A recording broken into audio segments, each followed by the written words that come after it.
তো বন্ধুরা সেই পাথর কোনখানে আছে সেটা আমরা জেনেছি, সেটা আমরা দেখব শেষে, যেটা রোজের একটু একটু করে বাড়ে। তো তার আগে আমরা মামা আর ভাগনাকে দেখাচ্ছি, চলো। তো গাইজ আমরা সেই জায়গায় চলে এসেছি যেখানটাতে প্রাকৃতিকভাবে তৈরি হওয়া জিওনি আছে। এই হচ্ছে সেই জায়গা। এই দেখো কীভাবে দাঁড়িয়ে আছে, খালি মানে ওইটুকুন ঠ্যাকের উপরেই কিন্তু এই টোটাল পাথরটা দাঁড়িয়ে আছে।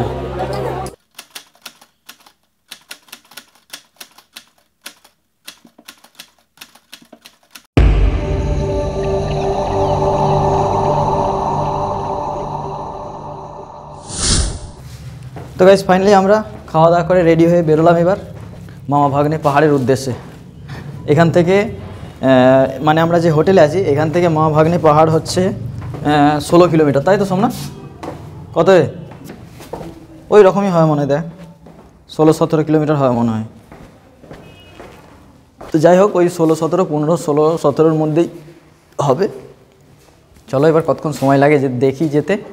এবং এখন সময় হয়ে গেছে 3:11, তো আধ ঘন্টা লাগবে যেতে। আচ্ছা 13 কিলোমিটার রাস্তা, আর আমাদের যেতে সময় মোটামুটি আধ ঘন্টা তো লাগবেই যেতে।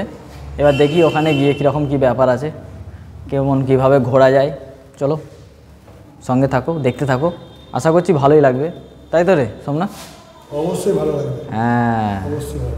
তো চলো। তো বন্ধুরা ভিডিও শুরু করার আগে তোমাদের কাছে একটা রিকোয়েস্ট, যদি তোমরা আমার ভিডিও নতুন হও তো আমার চ্যানেলটিকে সাবস্ক্রাইব করো, এবং যদি ভিডিওটি ভালো লাগে তো একটি লাইক করো। চলো শুরু করা যাক আজকের ভিডিও। তো গাইজ আমরা যে হোটেলটায় আছি, এই যে হোটেল, হয় দেখো সোমনাথ বেরিয়ে আসছে, আর এদিক দিয়ে বাস আসছে একদম এই হোটেলটা। আর এই হোটেলটার নাম হচ্ছে সারদা হোটেল। আর রুম টুমগুলো কেমন সেটা তো তোমরা দেখলেই। আর এই হচ্ছে কাকা, ডাকলেই চলে আসবে আমাদের কাছে। তো চলো। তো বন্ধুরা ফাইনালি আমরা বেরিয়ে পড়লাম দুপুরের খাওয়া দাওয়া সেরে বক্রেশ্বর থেকে দুবরাজপুরের পথে। দুবরাজপুর বক্রেশ্বর থেকে ঠিক 13 থেকে 15 কিলোমিটারের মধ্যে, আর আমাদের যেতে সময় লাগবে অনুমান আধ ঘন্টা থেকে 40 মিনিট। দুবরাজপুর হলো বীরভূম জেলার একটি ব্লক বা একটি থানা বলা যেতে পারে, বা একটি ছোটোখাটো শহরও বলতে পারি সেই দুবরাজপুর, যেখানে রয়েছে মামা ভাগ্নে পাহাড়। আমরা এসে পৌঁছালাম দুবরাজপুরের মামা ভাগ্নে পাহাড়ে। তো গাইজ ফাইনালি আমরা এসে পৌঁছালাম মামা ভাগ্না পাহাড়। সামনে বড় বড় টিলা, আর এই টিলা তৈরি হয়েছে এই পাহাড়টা। আর আমরা এই রাস্তাটা দিয়ে প্রবেশ করলাম, এই যে মেন গেট রয়েছে ওই যে ওইটা দিয়ে প্রবেশ করে এখান দিয়ে এসে আমরা আমাদের এখানে বাইকটা রাখলাম। এবার আমরা এই রাস্তা দিয়ে এগিয়ে যাব আর দেখব আজকে মামা ভাগ্না পাহাড়। অ্যাকচুয়ালি এই পাহাড়টা হচ্ছে বীরভূমের দুবরাজপুর সিটির মধ্যে। তো চলো এবার দেখা যাক কেমন এই মামা ভাগ্না পাহাড়। বন্ধুরা আমি শুনেছি নাকি যে এখানে একটা মন্দির আছে, এবং এই মন্দিরের মধ্যে একটা পাথর আছে, যে পাথরটা রোজের নাকি একটু একটু করে বাড়ে। তো সেটাও আমরা দেখব। আর সামনেই সবথেকে আকর্ষিত এই মন্দির। এই দুবরাজপুরে আসতে হলে আপনাদেরকে আসতে হবে দুবরাজপুর স্টেশন, অথবা এই মামা ভাগ্নে পাহাড়কে কেন্দ্র করে আপনারা লোকেশান ধরেও চলে আসতে পারেন এই দুবরাজপুরে।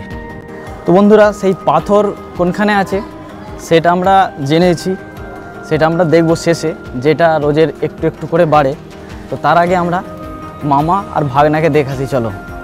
অ্যাকচুয়ালি মামা আর ভাগনা হচ্ছে দুটো পাথর, বড় বড় দুটো টিলা, ওই দুটো টিলা হচ্ছে মামা এবং ভাগনা, যার সাইজ একটা হচ্ছে 15 ফুট মিনিমাম, আর একটা হচ্ছে 19 ফুট, 19 থেকে 25 ফুটের মধ্যে এই দুটো। আর এই যে বড় বড় টিলা রয়েছে, এই টিলা তৈরি হয়েছে জেনারেলি এই পাহাড়টা, মানে একটা অ্যাকচুয়ালি ঠিলার পাহাড়। এটা শুনেছি নাকি যে এই পাহাড়টা কৃত্রিমভাবে তৈরি হওয়া, এবং এই পাহাড়টা নিয়ে অনেক কিছু কিন্তু রহস্য আছে। বন্ধুরা এই পাহাড়টি কিন্তু ছোটনাগপুরেরই অংশ বা তারই একটি ছোট্ট পার্ট বলা যেতে পারে। এই হচ্ছে সিদ্ধিপ্রাপ্ত পাহাড়েশ্বরী।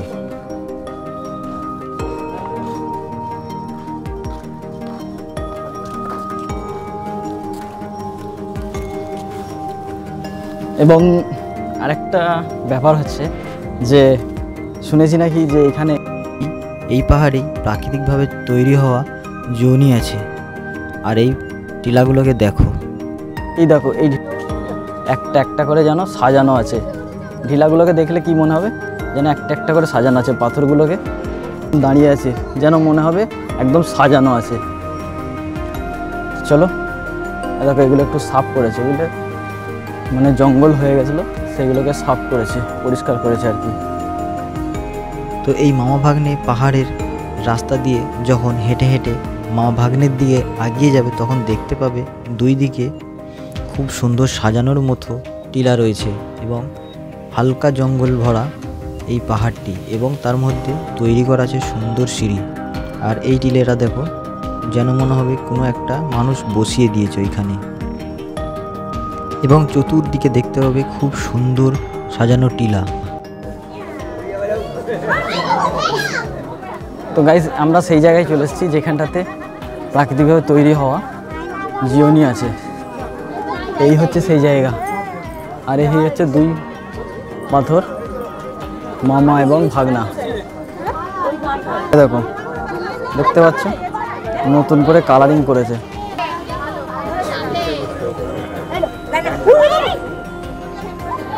তো বন্ধুরা ফাইনালি আমরা এসে পৌঁছালাম মামা ভাগ্নে পাহাড়ের সর্ব উচ্চতায়, এবং এই উচ্চতায় আসার পর দেখতে পাবে সম্পূর্ণ দুবরাজপুর শহরটি দেখা যাচ্ছে। এবং তার সাথে আরেকটা জিনিস দেখতে পাবে, সেটা হচ্ছে যে প্রত্যেকটা পাথরে কিন্তু বিভিন্ন রকম মানুষ নাম লিখে রেখেছে। তো গাইজ দেখো এইখান থেকে পুরো দুবরাজপুর শহর, যে শহরটা কিন্তু দেখা যাচ্ছে এখান থেকে টোটালি। দেখো চলো আমরা এবার এখান থেকে নামবো। এই দেখো কিভাবে দাঁড়িয়ে আছে, খালি মানে ওইটুকুন ঠ্যাকের উপরেই কিন্তু এই টোটাল পাথরটা দাঁড়িয়ে আছে।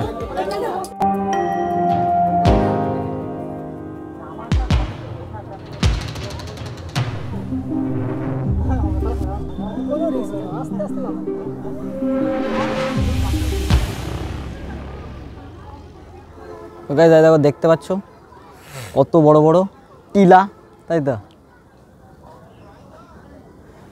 আমরা যেখানে বসে আছি এইটাই হচ্ছে মানে এই পাহাড়ের মেন জায়গা।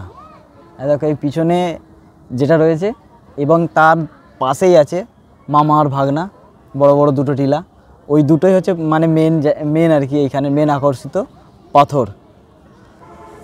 আর এইখানে যে পাথরগুলো আছে, যে টিলাগুলো রয়েছে, এইগুলোকে দেখলে মনে হবে যে এক একটার উপরে এক একটাকে সাজানো আছে, ঠিক এরকম মনে হবে। সোমনাথ বলছে নাকি ওই সাজিয়েছে।